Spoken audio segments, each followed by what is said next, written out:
Our next question, Jim, sent in the corny drive-thru at gmail.com from Joseph. On the July 25th, 1987 edition of Saturday Night, and it wasn't really called that back then, Ric Flair wins a dream date with Precious in a famous angle. Oh, yeah. Where did they shoot this angle? Did they go down to the Econo Lodge? Or did they construct a set? It looks like 1978's top-of-the-line Casper mattress with the crotch crickets and magic fingers for 2 bits on the wall. Actually, I don't think they had Casper mattresses in 1978. I think that was the Omni Hotel, the one in CNN Center, because I believe they did it the day of the Atlanta TV shoot in Atlanta somewhere. So, it's not like they went to the fucking Super 8, but I didn't like it. I didn't like that deal. And even back then, and I made my sentiments known to, Bobby Eaton and Stan Lane and nobody else, because who was I back then? But to me, it was too phony. It wasn't believable. It was believable that Flair, I'll work with you on the win a date thing, right? They'd done it in Dallas. They did a good job with it with Sunshine and Jimmy Garvin and everything. I'll work with you on the win a date with Precious, and I'll also work with you that Flair would be all excited and, fucking ready to go, because that'd be Flair. And even the JJ, can I hide and watch, right? Okay. But when it turns out that it's Ronnie and Drag dressed up, as a woman, and he comes in the darkened room and then knocks Flair out or whatever, I was like, no, this is the world champion. And these are the top guys, and they're cooperating in something. I can tell they're cooperating, because it wasn't, it was not that commonplace at the time that an angle would be done with the top guys on national TV where you could just blatantly say, no, this is kind of bullshit, at least in the NWA. And that went, I didn't like it because of that. So see, I'm consistent. That was 30 years ago. I never liked any of the stuff NWA did, especially when it came to outside of the ring. On location. On location, where all of a sudden, you don't see the camera. Like when Rick Steiner and Jim Ross showed up at the room where Robin Green was staying, and all of a sudden she was woman. But the camera's on Rick Steiner and Jim Ross's expression. Yeah. Like all of a sudden, Robin Green became the camera. Like, I hated that. And see, that's the thing, because that was when TBS had taken over and they knew how to shoot television, right?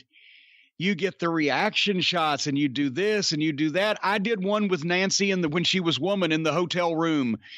And my mother loved it, because I came up with the idea that she would give me the little finger tickle under the chin, the woman's wily ways, and I'm holding a bottle of champagne, and I popped the fucking cork almost all the way and shook it up. And when she gives me the tickle on the finger, I let my thumb go and the fucking champagne cork flies. It's fucking Laurel and Hardy, right? But it's a Stockholm syndrome. You get, involved.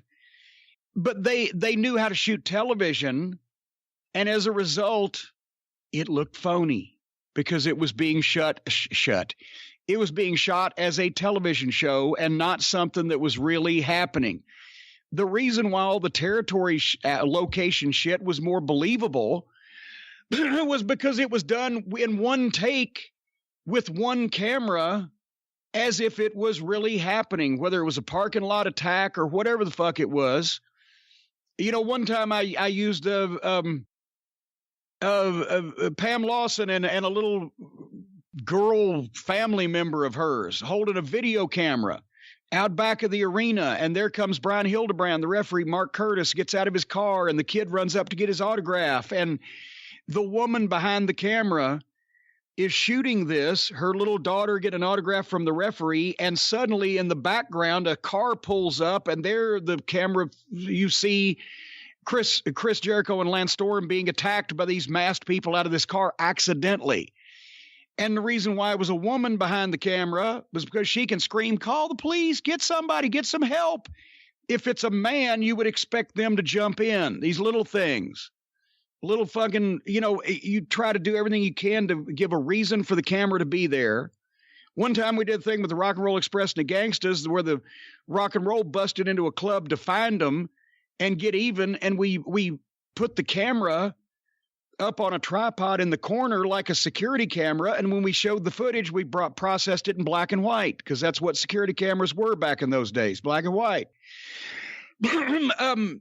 Try to make a reason for the camera to be there and do it in one take and walk through it ahead of time if you have to make sure the camera doesn't miss any important points. But when you try to go back and do double shots and pickups and cutaways and things like that, it makes it look like a scripted television performance instead of something that's being caught on video by accident. It's just common sense, but the TV companies couldn't get it because they weren't coming from a standpoint of, did anybody think this was supposed to be real to begin with? Right? So yes, you dumb fucks. That's the whole idea. And when television in the 80s, when the TV networks, TBS bought WCW, Vince started working with NBC, all the television bullshit came in and we lost the credibility of the wrestling bullshit because it's not supposed to look good. It's supposed to look real. You know who did that the best? World Class. Yes, they did a great job because, and that's with the same thing with the valet of David Von Erich winning Sunshine for a Day. People remember that, but the way that they worked it, it was legitimate. It was believed that she was miserable having to wash the fucking cows and the pigs and whatever. Yeah, blah, blah, blah. My favorite, though, is after the Sunshine press conference, which is the single greatest promo any woman has ever done in the history of the wrestling business. It's amazing. Bill Mercer goes to the home of Jimmy Garvin. yeah. And he's knocking on it. He's like, Jimmy Garvin. And then Jimmy Garvin comes to the door and goes, first Precious comes to the door and she's just in a shirt, no pants. Yes. And then Jimmy Garvin comes in and goes, Mercer, I can't believe you came to my house. And it was just believable. I mean, everything they did with the Freebirds. Well, that was an homage when Tommy Noe knocked on Tammy's door. And it was actually Tommy's house. He was knocking on the door of his own house. But on the Smoky Mountain show, when he knocked on her door and went to interview her at the pool with Brian Lee and everything, that was kind of an homage to that. I can't believe you came to my house. That's another thing is you would make that shit up as you went along when you were right there based on, okay, here's what's happened, what would be the reaction, rather than writing a script ahead of time and blah, blah, blah, blah, blah. Can't do it off the top of your head. You shouldn't be doing it.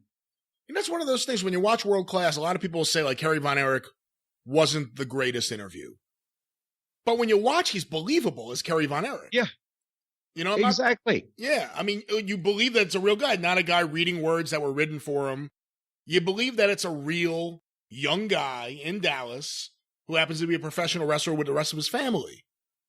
But what Tracy Smothers. Yeah. As one of the Wild-Eyed Southern Boys with Steve Armstrong, they were a good tag team. They weren't featured on top in main event spot, but when Tracy got featured in Smoky Mountain, he was the hardest working guy on anybody's roster. Nobody was working harder in the ring than Tracy was. He could work all the way around with almost any style guy. He could work with Chris Candido. He could work with Bruiser Bedlam. He worked with the fucking Funk Brothers. He could do anything with anybody. And the only way, that's why he never got over or got a chance in WCW or WWF, the bigger companies in the 90s, because he couldn't play a part. You couldn't give Tracy a gimmick and have him be someone or do entertaining shtick. Tracy had to be himself.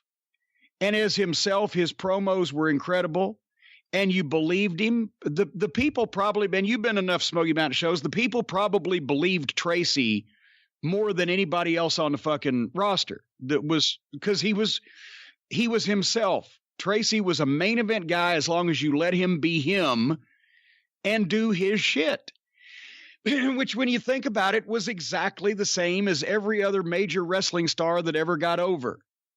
Before that, people were just given stupid gimmicks and names and told to play parts and shit. the guys that were over couldn't work any other gimmick than the one they were over with, because that was pretty much them. And there were always exceptions, but the vast majority. And that's, Tracy was perfect for a territory, especially a Southern territory, because everybody knew somebody like him or wanted to know somebody like him or wanted to be like him. He was real. You believed in him. You believed what he said. And, it was legitimate. He might not have worked in Los Angeles, and it wouldn't have worked in the WWF because everybody had to have the fancy. The last thing that Tracy Smothers would have needed was money spent on a ring wardrobe. That right there would have buried him. If Tracy ever came out anything expensive, people would have gone, well, that's bullshit. So he couldn't have all that WWF fucking costuming and falderall.